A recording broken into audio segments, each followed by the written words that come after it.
From the outset, the war in Gaza has presented the Israeli Defense Force with unique challenges as they conducted their campaign to completely eliminate Hamas's military capability, starting with going after the extensive network of tunnels that house fighters and weapons built under civilian infrastructure, including apartments, hospitals, and schools in Gaza City. The IDF's airstrikes and ground assaults were successful in neutralizing much of the tunnel's effectiveness, but in the process, the city was all but leveled and a refugee crisis was created. That crisis has led to a multinational effort to bring humanitarian assistance to the region, even as the war continues to be fought, and the presence along the Gaza Strip of multiple NGOs has created even more entropy for the IDF as they continue their original mission to eradicate Hamas's military capability in earnest. That entropy, along with other inherent factors, not the least of which is the limitations of drone warfare, is fertile ground for a fog of war tragedy like the one that occurred the night of April 1st when an IDF drone hit 3 vehicles in a convoy, killing 7 aid workers from the World Central Kitchen.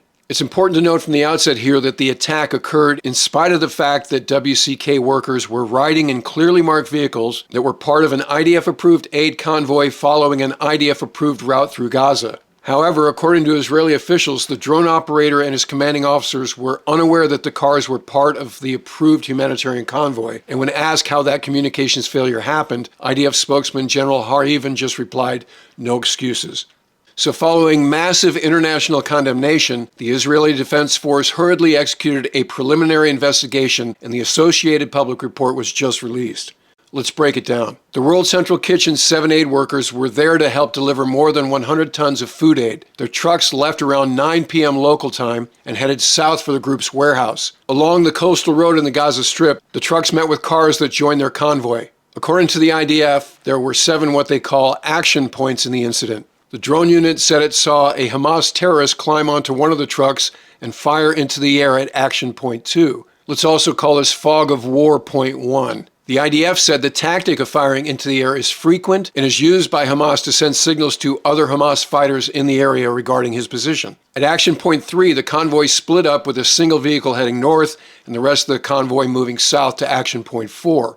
At action point 4, the convoy entered a hangar which obscured which vehicles might be going in and out and who might be in the vehicles compared to who was in the vehicles before entering the hangar.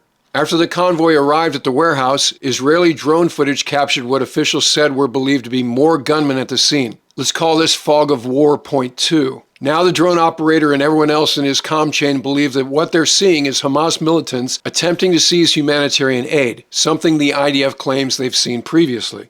At the 5th action point, the aid trucks have left the hangar and turned south. When the vehicles left the hangar, the IDF drone unit believed that these were not the same vehicles that had entered and now thought that they were Hamas vehicles, despite the fact that many of them had the World Central Kitchen logo prominently posted on the roof, something a drone infrared camera should be able to see even at night. As the vehicles turned south, one of the drone operators also believed he saw a figure bearing a weapon get into one of the 3 cars that were part of the convoy. We'll call all of this fog of war point 3. 4 minutes after that, the drone operator perceived he'd seen enough to commit weapons, and the colonel above him in the chain of command agreed. The drone fired and hit the lead car, which caused the aid workers in that car to flee into the second car right before it was hit by a second munition. The drone operator then hit the 3rd car.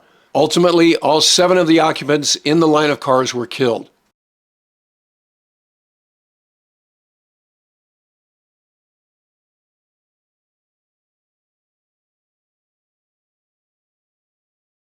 In the report, the IDF admits that the initial shot was taken without fully satisfying the standing rules of engagement and that the subsequent shots violated what officials called, quote, open fire protocols, end quote.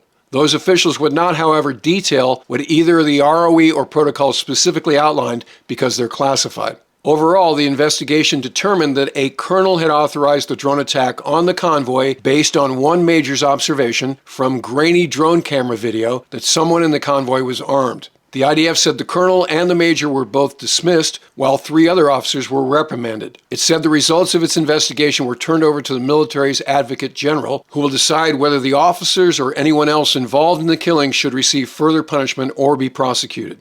Senior UN relief officials said that aid agencies had begged the Israeli authorities for months to open a direct line between them and Israeli military forces to avoid disastrous misfires, but those pleas had mostly fallen on deaf ears, contributing to what they describe as a lot of near misses. But the Israelis' willingness to accommodate that sort of request is complicated by the fact that they don't trust all of the NGOs present in Gaza and further believe that some of them are directly aligned with Hamas. For its part, the World Central Kitchen has released a statement in the wake of the IDF's preliminary report, which includes a demand for the creation of an independent commission to investigate the killings of their WCK colleagues because they believe the IDF cannot credibly investigate its own failure in Gaza. It is not enough to simply try to avoid further humanitarian deaths, which have now approached close to 2,000, said WCK founder Jose Andres. All civilians need to be protected, and all innocent people in Gaza need to be fed and safe, and all hostages must be released.